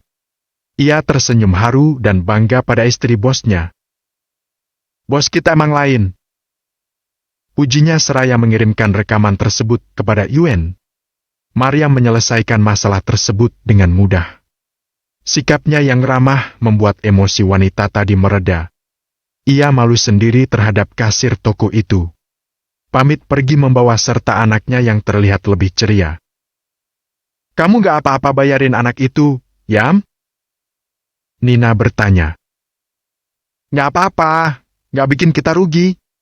Lagian permennya udah dibuka juga sama anak itu, kan? Maryam melanjutkan pekerjaan menyusun barang-barang di dalam rak. Memeriksa setiap rak memastikan stok barang masih ada.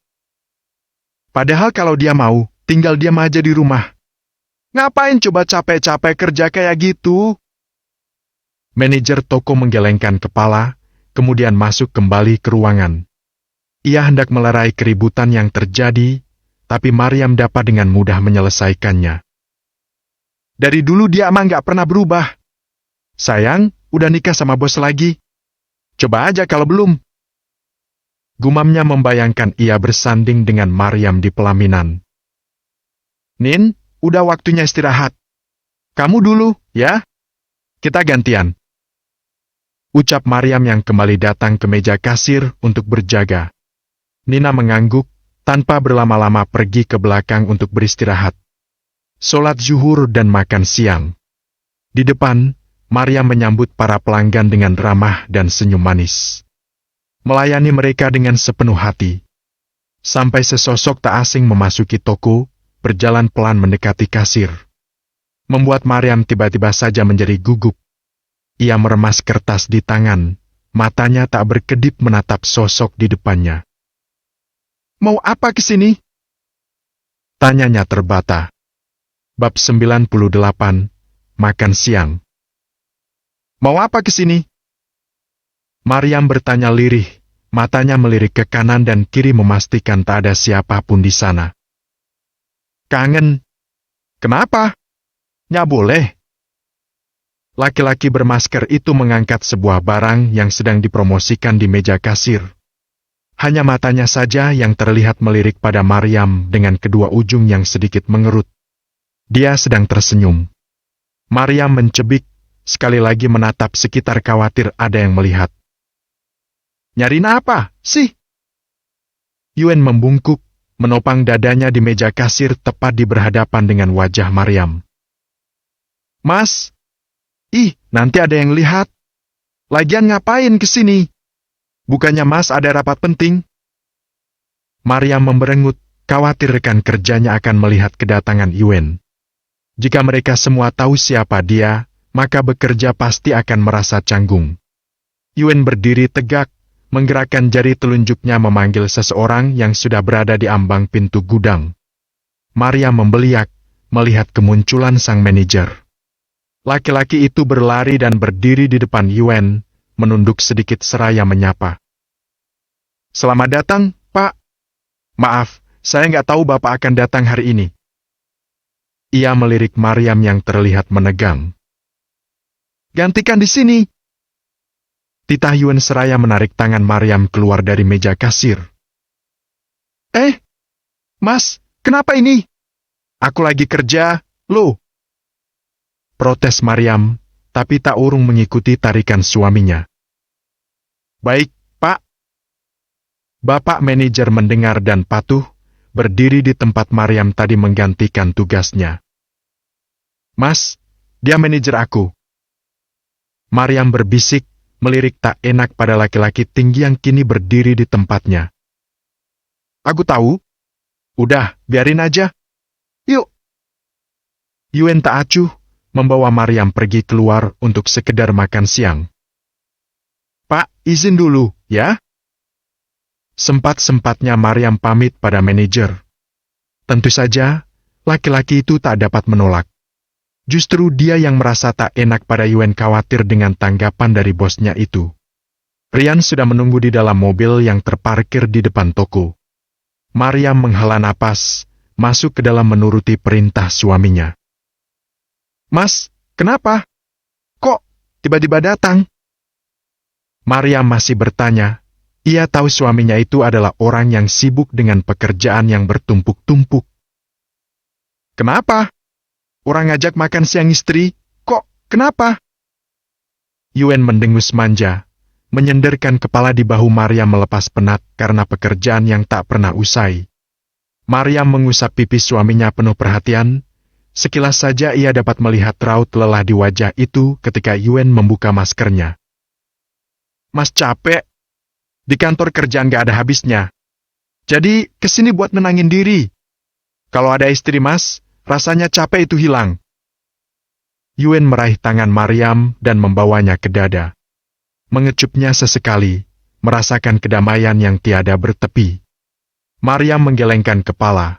Laki-laki dingin dan misterius yang selama ini menjadi pelanggannya ternyata memiliki sisi manja dan juga tak segan mengeluh kepadanya.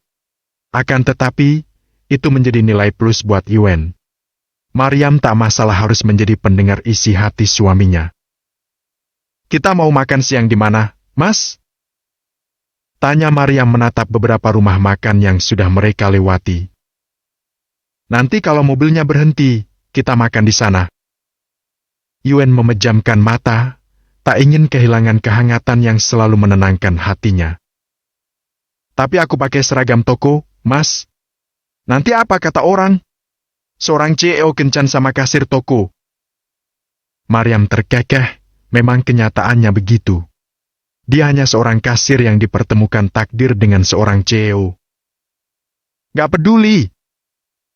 Yuen tak acuh, apapun penilaian orang baginya bukanlah hal penting. Rian yang mengemudi melirik dari spion tengah. Tersenyum tipis melihat sikap manja dari sang atasan. Sungguh, selama beberapa tahun menjadi asisten dan menemani karir Yuen, ia tak pernah melihat laki-laki itu seperti sekarang ini. Meskipun banyak wanita datang mendekatinya, dan kebanyakan adalah artis yang sedang naik daun.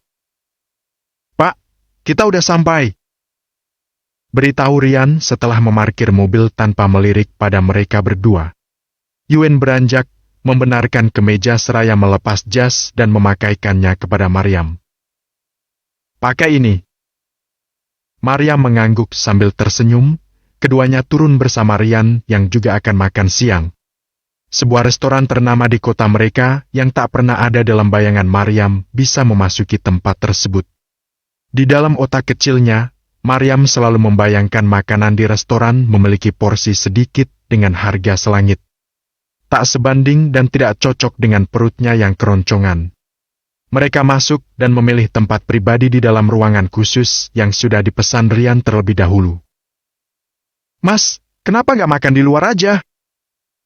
Maryam menatap seluruh penjuru ruangan, seperti berada di rumah sendiri. Di sini bisa santai, Mas gak suka keramaian. Jawab Yuen seraya merangkul bahu Maryam memeluk. Sementara Rian duduk di meja biasa di depan ruangan tersebut. Tak ingin mengganggu sepasang kekasih yang sedang dimabuk asmara itu. Yang ada dia hanya akan menjadi nyamuk di dalam sana. Jiwa jomblonya meronta-ronta tak terkendali. Makan dengan tenang tanpa mengotori kedua matanya. Di dalam ruangan, Yuen menggunakan kesempatan itu untuk bermesraan dengan istrinya. Maryam berkali-kali menatap pintu khawatir pramusaji datang mengantar makanan. Mas sudah pesan makanan? Maryam bertanya karena sejak mereka duduk Yuen belum ada memesan makanan. Ia menahan wajah Yuen yang hendak mencium dirinya. Udah? Mas kangen, sayang. Lirih Yuen dengan suara yang parau. Kembali memeluk sang istri tanpa segan. Suara pintu yang hendak dibuka menghentikan aksi Yuen. Ia duduk dengan tenang, menunggu pelayan restoran datang membawakan pesanannya. Seorang pramusaji wanita muncul, menyusul troli cukup besar masuk yang didorong pramusaji lainnya. Kami mengantarkan pesanan Anda. Ucapnya dengan sopan seraya meletakkan satu demi satu makanan di atas meja beserta jus buah dan air putihnya. Silakan. Selamat menikmati. Jika ada sesuatu yang masih dibutuhkan, jangan sungkan kepada kami. Ucap pelayan tersebut dengan ramah. Tidak ada? Yuen menyahut dengan dingin. Keduanya pamit undur diri meninggalkan sepasang suami istri di dalam sana menikmati makanannya. Mas, banyak banget. Siapa yang mau ngabisin? Maria membulatkan kedua matanya, menatap tak percaya pada makanan yang kini terhampar di atas meja makan mereka. Mas bingung mau pesan makan apa? Jadi, Mas pesan semua yang ada di menu aja. Lagian, kalau cuma pesan satu gak akan kenyang. Ucap Yuen yang dibenarkan Maryam. Meski banyak, tapi porsi mereka sedikit. Hanya dapat mengganjal perut beberapa jam saja. Kalau nggak habis nanti bungkus, ya, Mas. Buat Nina sama teman-teman di toko. Pinta Maryam seraya menyuapkan makanan setelah mengucap basmalah.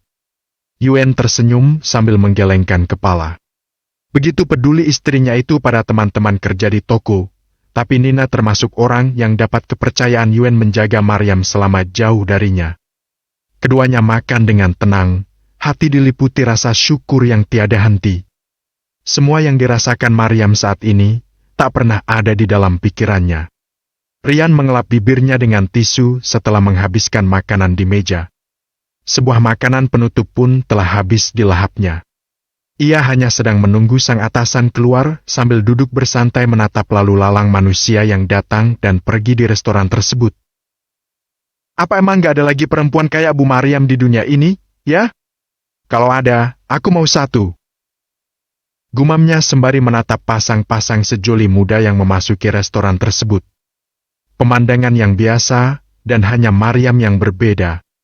Mereka tak segan bergelayut kepada pasangannya. Dan yang membuat Rian tidak tertarik adalah mereka terlalu sibuk dengan dunia mereka sendiri sehingga tak menghiraukan pasangannya. Rian! Laki-laki itu mendongak. Bab 99, seorang perempuan. Rian? Teguran seseorang menghentikan gerakan tangan Rian yang sedang mengangkat gelas untuk minum. Ia menoleh kian kemari mencari sosok yang berbicara tadi. Rian! Aku di sini. Suara itu kembali terdengar, disambut helaan napas panjang oleh Rian. Mau ngapain ke sini? Ketus Rian tanpa ingin menatap wanita seks yang berdiri di hadapannya. Tanpa segan wanita itu menarik kursi dan duduk berhadapan dengan asisten Yuen itu. Ia tersenyum, begitu senang dapat bertemu dengan Rian. Jangan galak-galak sama perempuan, Pak Rian. Nanti gak laku, lo. Dia terkekeh sambil menutupi mulutnya, bertingkah seperti gadis bangsawan yang kehidupannya dipenuhi oleh drama. Rian merasa mual melihat sikapnya yang sok kecantikan itu. Jika bukan karena sedang menunggu Yuen, Rian ingin sekali meninggalkan tempat itu. Kamu lagi nungguin Yuen, kan? Dia di ruangan mana? Udah lama banget aku nggak ketemu sama dia. Ia kembali memasang senyum menyebalkan itu. Jika bukan karena makeup yang tebal, dia sebenarnya biasa saja. Hanya seorang model majalah yang tak bisa menggantikan posisi Maryam. Mau ngapain ketemu sama Pak Yuen? Sengit Rian tak ramah sama sekali. Perempuan itu berdecak, tapi kembali tersenyum manja. Senyum yang sangat menjengkelkan di mata Rian benar-benar menyebalkan. Ayolah, Rian. Aku sekarang udah jadi model terkenal. Dari dulu aku nggak pernah lupa sama Yuen. Dia juga pasti masih nungguin aku, kan? Dengan percaya diri dia bertanya demikian. Rian mencibirkan bibir, menatap jengah sosok wanita di depannya. Percaya diri banget kamu. Pak Yuen udah nikah dan hidup bahagia. Dia sama sekali nggak nungguin perempuan kayak kamu. Beritahu Rian dengan tegas dan penuh penekanan. Wanita itu terkekeh kecil, mengibaskan tangan menganggap Rian sedang membual. Lalu menghela napas dan menatap Rian dengan penuh tekad. Aku nggak percaya. Kalau dia udah nikah, pasti seluruh dunia tahu, dong. Ini nggak ada yang tahu kan? Apa ya seorang CEO besar menikah secara rahasia? Ini bukan dunia novel. Katanya merasa konyol dengan kabar Yuen yang diberikan oleh Rian. Asisten Yuen itu menghendikan bahu, tak peduli percaya atau tidak.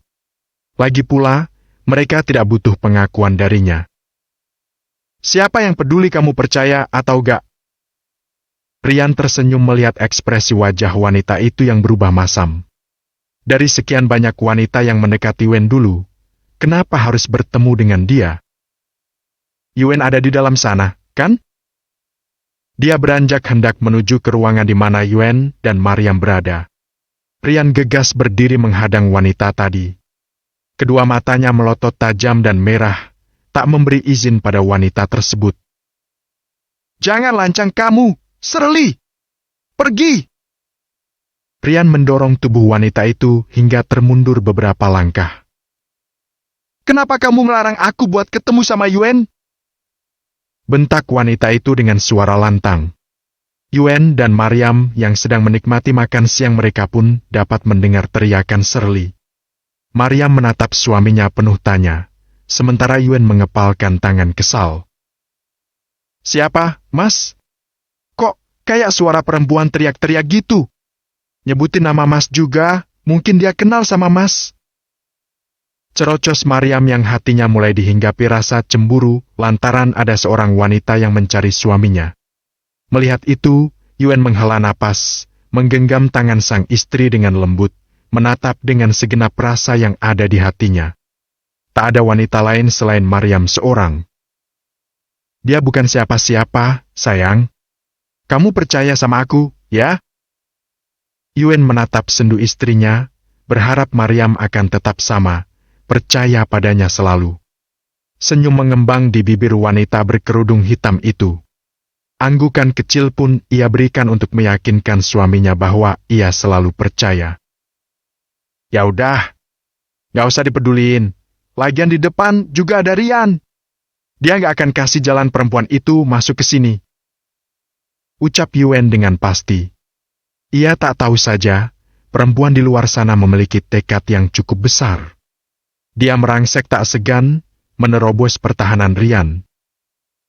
Jangan halangi aku! Katanya ketus. Rian mengejar, mencegahnya agar tidak bisa memasuki ruangan itu. Namun, tangan wanita itu sudah menarik handle pintu dan membukanya. Lancang! Bentak Rian ketika pintu itu terbuka dan tak dapat ia cegah. Siapa yang menduga, Yuen dan Maryam sudah berdiri menyambut kedatangannya. Yuen! Wanita itu berlari mendekati Yuen, tapi urung ketika hendak memeluk dan menemukan Maryam di sisinya. Maafkan saya, Pak. Saya. Yuen mengangkat tangan menghentikan ucapan Rian yang belum selesai, Siapa dia? Shirley menunjuk Maryam tak senang. Mau apa kamu ke sini? Tanya Yuen sembari memasukkan kedua tangan ke dalam saku celananya. Sementara Maryam memindai dengan saksama wanita berpakaian seksi di depannya itu.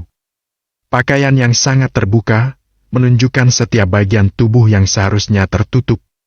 Ia menggeleng pelan, melirik suaminya yang terlihat dingin. Tatapan mata itu benar-benar tajam menghujam. Aku kangen sama kamu, Yuen. Aku sengaja pulang ke sini buat kamu. Kenapa kamu kayak gitu sama aku? Katanya merajuk manja. Ia merangsek, menyentuh lengan Yuen tanpa segan. Akan tetapi, sekali hentak tangan itu terlepas bersama tubuhnya yang terhuyung ke belakang nyaris tersungkur. Wanita itu menatap tak percaya pada Yuen, kedua bibirnya terbelah, seluruh kulit wajah memerah. Dia tak menduga akan mendapat penolakan dari laki-laki itu. Yuen! Kamu! Wanita itu menuding Yuen, tajam dan menusuk. Ada kesedihan yang terpancar di kedua matanya. Yuen merangkul pinggang Maryam, melirik padanya. Kita pulang! Katanya seraya membawa Maryam keluar dari ruangan. Tunggu, Yuen! Shirley mencegah dengan mencekal tangan Yuen, menghentikan langkah mereka beberapa detik saja. Sekali lagi, Yuen menghempaskan tangan itu dengan cukup keras. Yuen, kenapa kamu kayak gini sama aku? Dulu, kamu baik sama aku, Yuen. Kamu bilang aku harus kejar cita-cita aku, kan? Sekarang aku udah pulang, Yuen. Aku pulang buat kamu. Ranyak wanita itu menyedihkan. Yuen mendengus, merapatkan tubuh Maryam padanya. Ia tak ingin ada kesalahpahaman di antara mereka yang membuat hubungan terasa dingin. Gak usah dengerin omongan dia, kata Yuen sambil tersenyum pada istrinya. Maryam mengangguk dan ikut tersenyum, tentu saja dia akan lebih percaya pada suaminya daripada orang lain. Rian, kamu yang biarin dia masuk, maka kamu harus bertanggung jawab. Yuen menunjuk Rian yang berdiri mematung di ambang pintu. Lalu, kembali melangkah bersama Maryam meninggalkan tempat tersebut. Maryam melirik ke belakang, bersitatap dengan manik tajam milik Shirley. Gadis itu berlari hendak mengejar Yuen, tapi tubuh Rian segera menghalangi. Minggir! Dia menatap tajam pada Rian. Laki-laki itu menghela napas cukup dalam, menatap iba pada gadis berpakaian seksi yang tak tahu malu itu. Udah aku bilang, Pak Yuen itu udah nikah. Jadi perempuan itu harus tahu malu. Kamu yang ninggalin Pak Yuen demi karir waktu itu. Sekarang datang tanpa tahu malu. Sarkas Rian menohok jantungnya. Shirley terdiam, hanya bibirnya yang terlihat berkedut ingin mengatakan sesuatu. Aku tahu, karir kamu sebagai model udah mulai redup, dan kamu tahu betul nama Pak Yuen sedang menjadi pembicaraan di kalangan para pembisnis. Kamu pikir dengan menikahi Pak Yuen karir kamu akan naik lagi? Sayang, kamu harus kecewa. Papar Rian seraya menyusul sang tuan keluar restoran. Shirley mengepalkan tangan kuat-kuat, tak terima dipermalukan sedemikian rupa oleh kedua laki-laki itu. Ia teringat pada Maryam, perempuan berkerudung hitam yang menjadi istri Yuen. Dia nggak pantas jadi istri kamu, Yuen.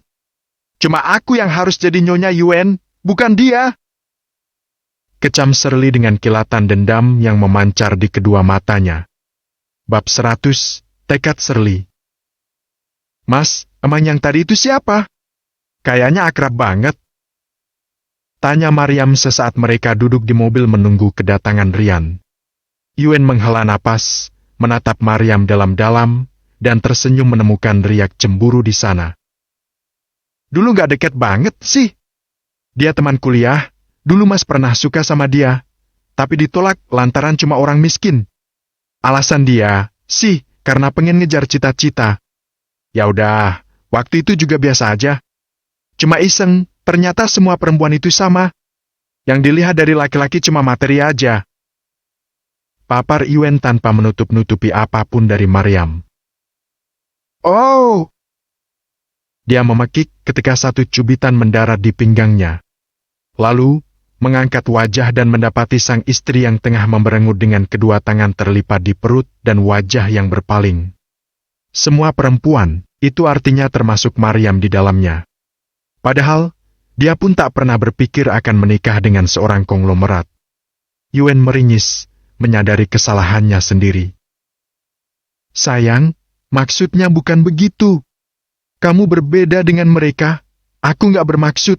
Loh, serius?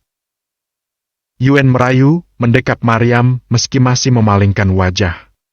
Wanita itu tetap diam, entah mengapa ada sesuatu yang terasa sakit di dalam sana.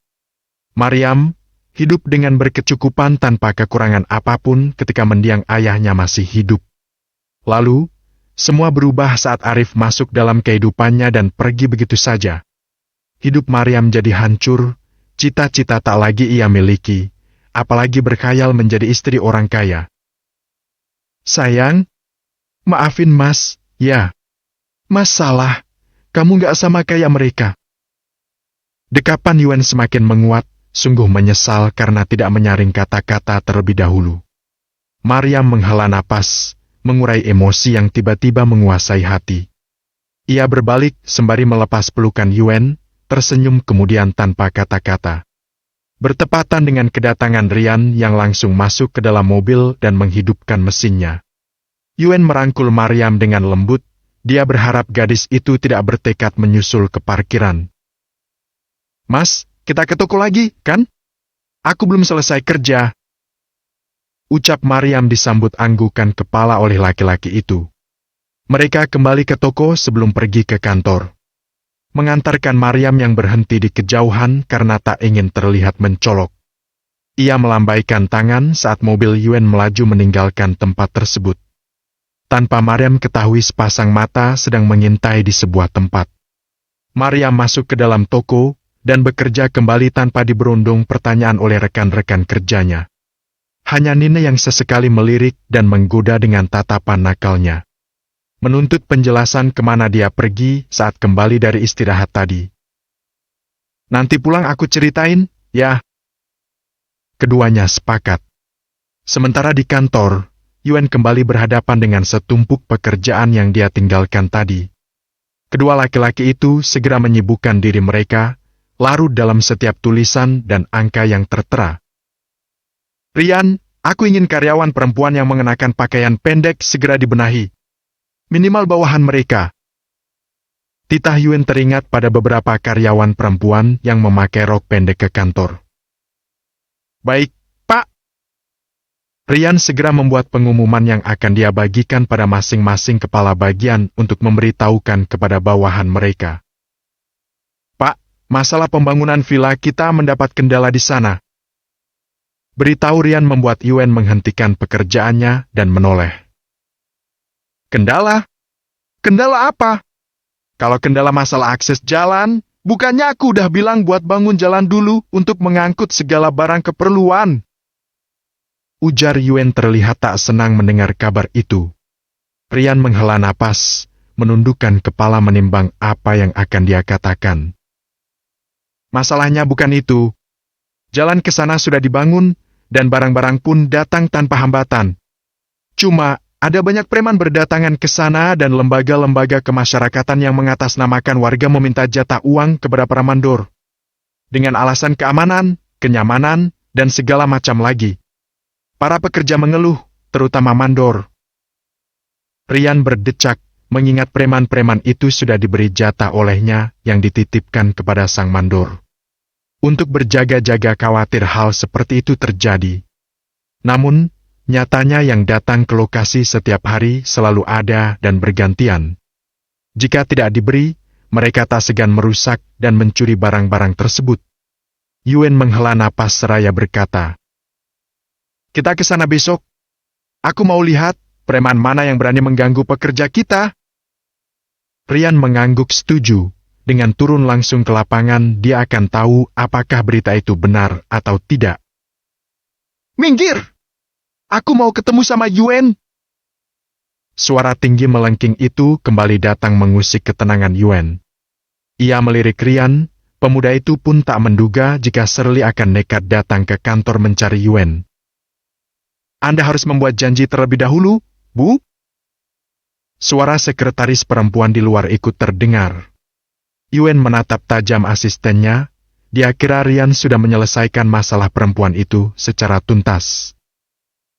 Baiklah, akan aku hadapi. Anda cukup duduk diam di sini. Ucap Rian seraya berdiri membenarkan jas dan berjalan keluar dari ruangan Yuen. Hah, dari mana dia tahu kantor aku? Perempuan itu makin bikin aku mual. Gumam Yuen kembali melanjutkan pekerjaan tanpa peduli pada keributan di luar ruangan. Rian! Tolong, aku mau ketemu sama Yuen, Rian. Aku mau ngomong sama dia. Pinta Shirley sambil memegangi tangan Rian memaksanya untuk mempertemukan mereka. Rian melepas cekalan tangan itu, menatap dingin pada Shirley menghantarkan ancaman yang tidak main-main. Bukannya aku udah bilang, Pak Yuen gak mau ketemu sama kamu. Mending sekarang kamu pergi sebelum aku pakai kekerasan. Ucap Rian mematri tatapan pada kedua manik Shirley yang terlihat berkaca-kaca. Biar menangis sekalipun, Rian tak akan pernah memberikan ruang kepada wanita itu. Sebaiknya kamu pergi dari sini, Shirley. Kalau nggak kamu sendiri yang akan malu nantinya. Walaupun kamu artis besar, tapi di sini kamu bukan siapa-siapa. Jadi, jangan harap akan diperlakukan dengan baik sebagaimana dulu kamu diperlakukan oleh masyarakat tempat kamu tinggal itu. Pergi! Usir Rian seraya berbalik hendak kembali masuk ke dalam ruangan. Rian, tunggu. Shirley kembali mencekal tangan Rian di bawah tatapan karyawan perempuan yang menyalang. Mereka tidak rela sang atasan disentuh perempuan sembarangan. Apalagi Rian jelas-jelas menolak perempuan itu. Tapi tanpa tahu malu memaksa Rian untuk mempertemukan dirinya dengan CEO mereka. Apalagi? Pak Yuen udah nikah. Dia punya istri yang baik. Sebaiknya kamu pergi dan jangan ganggu kehidupan Pak Yuen lagi kalau kamu nggak mau menyesal. Kecam Rian seraya menarik tangan Shirley meninggalkan lantai tersebut. Nggak, Rian. Jangan.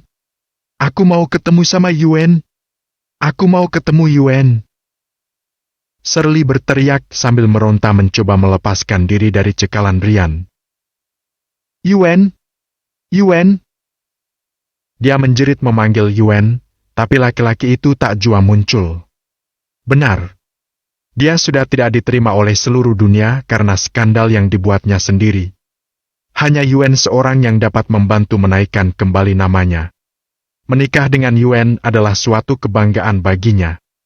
Namun, dengan kasar Rian menghempaskan tubuh itu ke dalam lift. Menekan tombol turun dengan geram. Sungguh tidak tahu malu. Cih! Perempuan gak tahu malu.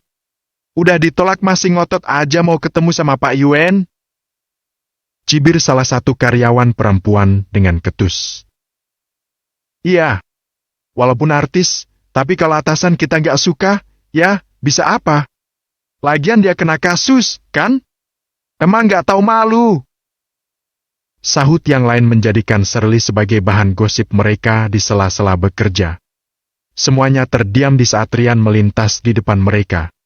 Masuk dan membuat pemberitahuan kepada resepsionis juga satpam di depan untuk tidak menerima kedatangan Shirley di kantor mereka lagi. Sementara Yuen tak acuh, asik berbalas pesan dengan Mariam.